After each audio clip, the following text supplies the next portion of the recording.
आप सभी को सादर जय श्री राम। मैं आचार्य दीपक सांडिल्य, बालाजी कर्मकांड ज्योतिष परामर्श केंद्र पटना। हमने अपने पहले वीडियो में काल सर्प दोष के बारे में बताया था और कितने प्रकार के काल सर्प दोष होते हैं इसके बारे में बताया था। अनंत नामक काल सर्प दोष के बारे में हमने अपने वीडियो के माध्यम से आप समस्त दर्शकों को बता दिया है।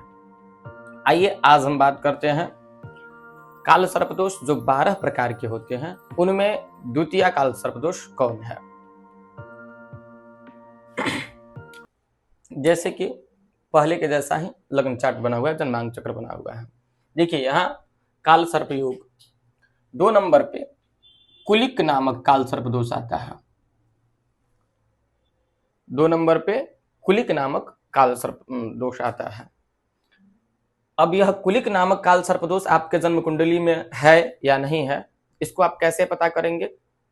अब कहीं किसी से पूछने की आवश्यकता नहीं, आप अपने कुंडली से स्पष्ट जान सकते हैं कि आपके कुंडली में कौन सा काल सर्पदोष है।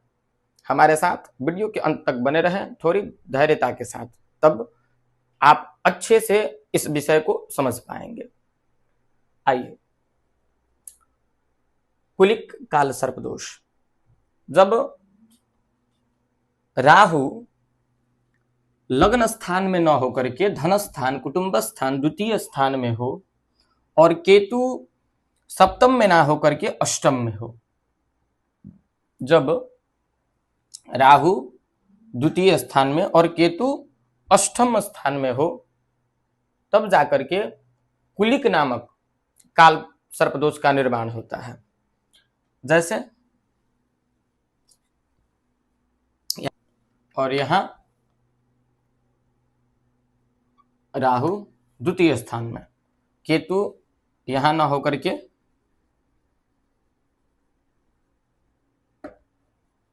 यहां केतु।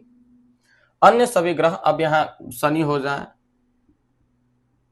गुरु हो जाए, यहां बुध हो जाए ना, क्षमा कीजिएगा, यहां कोई ग्रह नहीं रहेंगे। यहां देखिए, अब इस कुंडली में जो आप देख पा रहे हैं, राहु द्वितीय भाव में और अष्टम भाव में है, और इधर के जो भी घर है यानी तीसरा भाव, चौथा, पांचवा, छठा एवं सातवां, इन सभी स्थानों में आपको कोई ग्रह नहीं नजर आ रहे हैं। तब जाकर के ऐसी परिस्थितियां बनेंगी, तब जाकर के हमारे कुंडली में, उस जातक की कुंडली में, जिन जातक की कुंडली में ऐसी परिस्थितियां बनेगी, उनके कुंडली में कुलिक नामक काल सर्पदोष होगा। कौन सा? कुलिक नामक काल सर्पदोष होगा। कैसे? किस जातक की कुंडली में? तो जिनके द्वितीय स्थान में राहु और अष्टम स्थान में केतु और तृतीय भाव, चतुर्थ, पंचम, षष्ठ, सप्तम खाली हो, इसमें कोई ग्रह नहीं स्थिर हो। इस परिस्थिति में कौन सा काल सर्पदोष बनेगा? तो कुलिक। अब कुलिक काल सर्पदोष बनने से जातक के जीवन में इसका प्रभाव क्या पड़ेगा, आइए जानते हैं। यहां मैंने लिखा हुआ है धन, अर्थात ये धन भाव है। आप सभी जानते हैं कि ये धन भाव है। तो धन भाव होने के कारण जातक के जीवन में आर्थिक समस्याएं सदैव बनी रहेगी, निसंकोच। धन के क्षेत्रों में किया गया प्रयास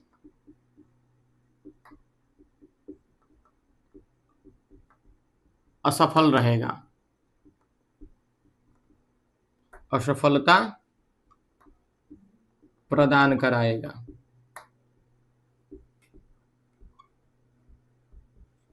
अर्थात सबसे पहला आर्थिक समस्या यहां स्थित, अर्थात कुलिक नामक काल सर्पदोष आपके कुंडली में है। कुलिक नामक काल सर्पदोष अगर आपके कुंडली में है तो धन की समस्याएं आपको सदैव देगा। हो सकता है आप जहां कर्म कर, जिस क्षेत्र में कर्म करेंगे, वहां आपके जीवन में बराबर धन की अभाव बना रहेगा। आवश्यकता से अत्यधिक खर्च बढ़ाएगा। दूसरी क्या, आर्थिक नुकसान के बाद यह मानसिक क्षति भी पहुंचाता है। क्यों पहुंचाता है? क्योंकि ये मन का कारक भी है। मन का स्थान तन के बाद धन अर्थात मन का कारक भी है, और मन की भी मानसिक व्यवस्था, देखिए यहाँ पे मैंने लिखा हुआ भी है मानसिक पीड़ा, अर्थात द्वितीय भाव कुलिक काल सर्पदोष केवल तन पे ही नहीं, आपके धन पे ही नहीं, मन पे भी अपना प्रभाव डालेगा और मानसिक पीड़ा को देगा। आप मन से सदैव स्वस्थ नहीं रहेंगे।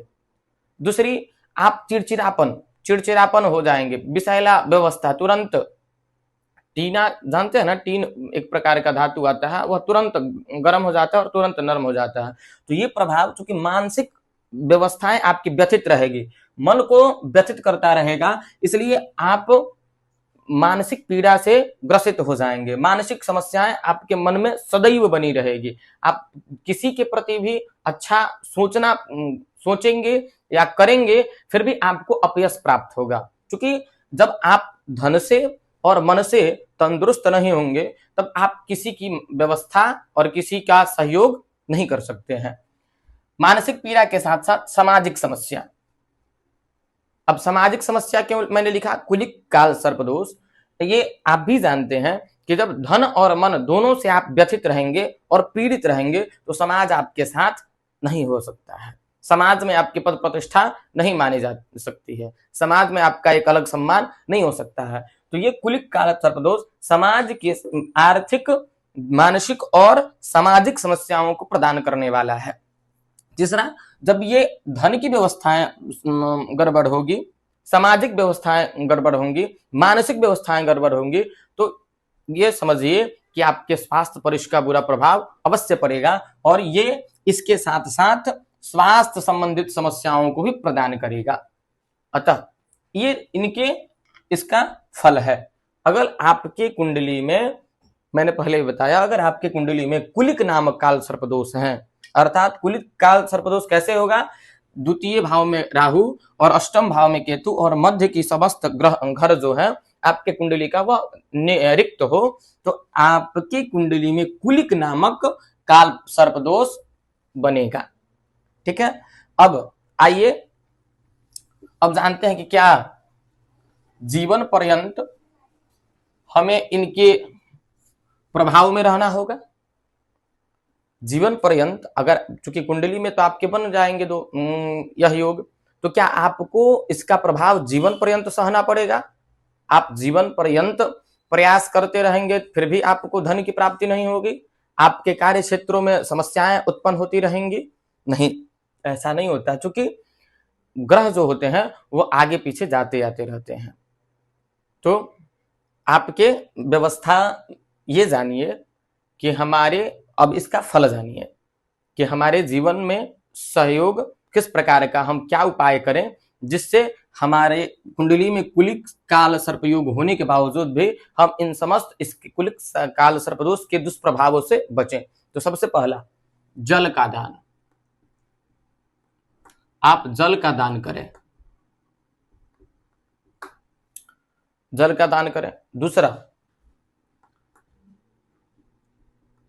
भगवान शिव की उपासना,